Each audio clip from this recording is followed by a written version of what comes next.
Assalamualaikum warahmatullahi wabarakatuh. Perkenalkan kami dari kelompok 7 dengan topik internal audit yang beranggotakan saya sendiri, Feni, dan rekan saya, Widya Aprila. Sebelumnya, terima kasih kepada dosen pembimbing, Ibu Sukartini, yang telah membimbing kami dalam pemrosesan membuat PPT ini. Dalam topik internal audit kali ini, kami membahas 5 topik. Yang pertama, pengertian internal audit, perbedaan internal audit dengan external audit, internal audit yang efektif, temuan pemeriksaan, dan laporan internal audit dan contohnya. Pertama, pengertian internal audit menurut para ahli. Seorang pakar ekonom bernama Milton Stevens Venorow dalam bukunya yang berjudul Internal Audit Manual mengatakan bahwa audit internal adalah salah satu penilaian yang dilakukan oleh karyawan perusahaan yang sudah terlatih dalam hal ketelitian, mampu dipercaya, efisiensi, dan fungsi catatan akuntansi perusahaan, serta pengendalian internal yang ada di dalam perusahaan. Sedangkan audit internal adalah pemeriksaan yang dikerjakan oleh mereka yang berasal dari bagian internal audit perusahaan untuk memeriksa catatan akuntansi dan keuangan perusahaan, termasuk ketaatan perusahaan dalam menjalankan manajemen yang berlaku. Mereka juga akan memeriksa ketaatan perusahaan terhadap peraturan pemerintah serta kebijakan lain dari ikatan profesi yang sedang berlaku. Tujuan internal audit pertama, kelengkapan atau completeness, yaitu untuk memastikan seluruh transaksi telah dicatat dan dimasukkan ke dalam jurnal secara aktual. Kedua, ketetapan, yaitu untuk memastikan transaksi dan saldo perkiraan yang ada telah dicatat dengan benar, perhitungan yang benar, diklasifikasikan dengan tepat, dan dicatat dengan prosedur yang terencana. Selanjutnya, eksistensi, yaitu untuk memastikan bahwa semua harta dan kewajiban yang tercatat atas kebenaran yang terjadi dan bukan terjadi karena fiktif. Selanjutnya, penilaian, yaitu untuk memastikan indikator yang diaudit telah menerapkan prinsip-prinsip akuntansi yang berlaku. Kemudian, klasifikasi, yaitu untuk memastikan bahwa transaksi yang telah diklasifikasikan dengan benar di dalam jurnal. Selanjutnya, ketetapan, yaitu untuk memastikan bahwa semua transaksi dicatat sesuai dengan tanggal, waktu, dan kejadian secara lengkap dan sesuai dengan rincian saldo dalam akun. Selanjutnya, pisah batas, yaitu untuk memastikan bahwa setiap transaksi yang dekat tanggal neraca akan dicatat dalam periode yang tepat. Terakhir, pengungkapan, yaitu untuk meyakinkan kewajaran dalam penyajian saldo akun yang sesuai dan dijelaskan dengan wajar dalam isi dan catatan kaki laporan tersebut. Kegiatan internal audit, memastikan perusahaan melakukan kebijakan, SOP, dan rencana yang sebelumnya sudah ditetapkan. Memastikan pengelolaan data yang dilakukan pada perusahaan bisa dipercaya. Menilai performa pekerjaan pada tiap bagian dalam melakukan tugas yang sudah diberikan. Memberikan saran perbaikan operasional untuk meningkatkan efektivitas dan efisiensi perusahaan. Perbedaan internal audit dan external audit. Internal audit. Internal audit dilaksanakan oleh auditor internal yang merupakan bagian dari perusahaan. Auditor internal dianggap tidak independen oleh pihak eksternal perusahaan, memiliki tujuan pemeriksaan untuk membantu manajemen dalam menjalankan tugasnya melalui cara memberikan saran dari analisa, penilaian terkait aktivitas yang diaudit.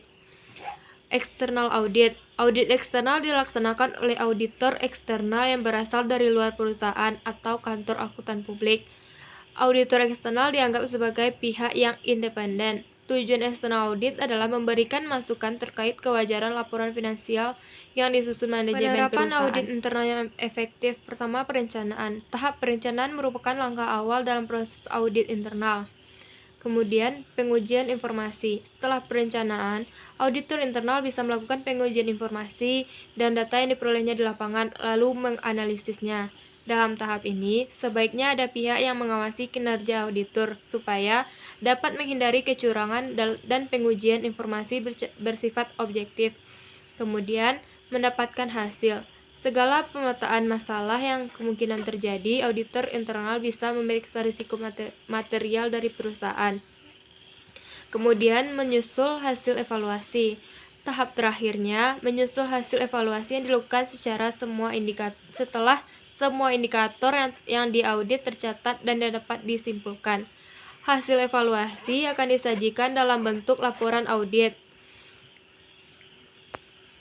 Materi berikutnya yaitu tentang temuan pemeriksaan.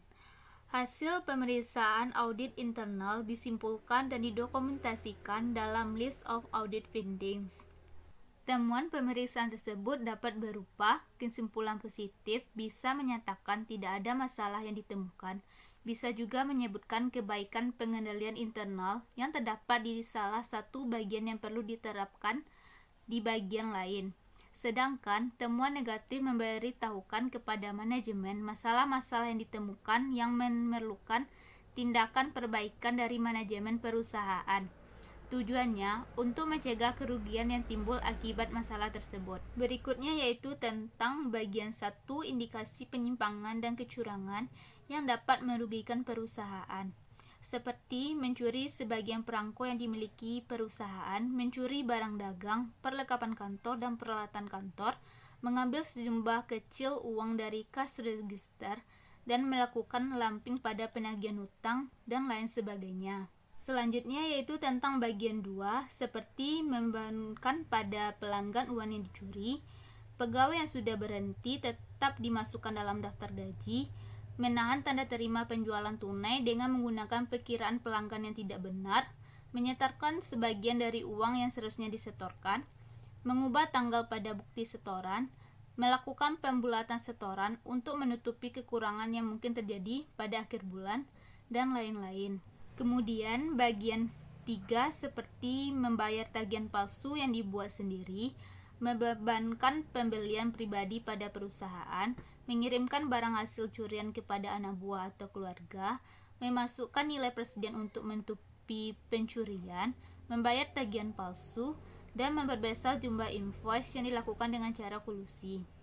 Yang terakhir yaitu bagian 4, memperbesar jumlah cek yang dibatalkan untuk menutupi jurnal-jurnal palsu, membuat penjumlahan yang salah pada buku penerimaan dan pengeluaran kas, memasukkan ledger sheet yang fiktif, dengan sengaja membuat suatu keadaan yang membingungkan dalam melakukan posting jurnal umum dan subledger, menjual barang sisa proses produksi dan hasilnya untuk kepentingan pribadi, menciptakan saldo kredit pada buku besar dan mengubahnya sendiri menjadi kas, memasukkan bill of lading dan melakukan kolusi dengan perusahaan lain, dan mendapatkan blanko cek dan membuat tanda tangan palsu.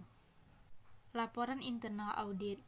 Hasil pekerjaan audit internal seperti temuan audit dan rekomendasi harus disampaikan kepada manajemen perusahaan dalam bentuk laporan audit internal perusahaan. Sawyer memberikan 3 saran penyusunan laporan audit internal perusahaan.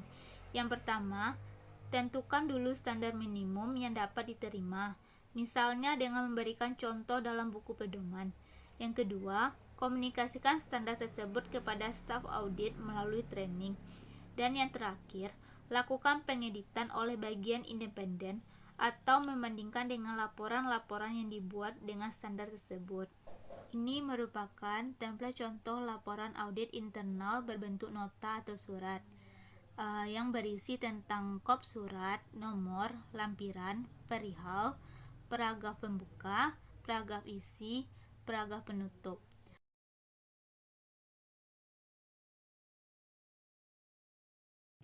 Sedangkan template contoh laporan audit internal berbentuk bab dapat berupa sampul depan, halaman pengantar, daftar isi. Bagian pertama dapat berupa ringkasan hasil audit, sedangkan bagian kedua yaitu uraian hasil audit.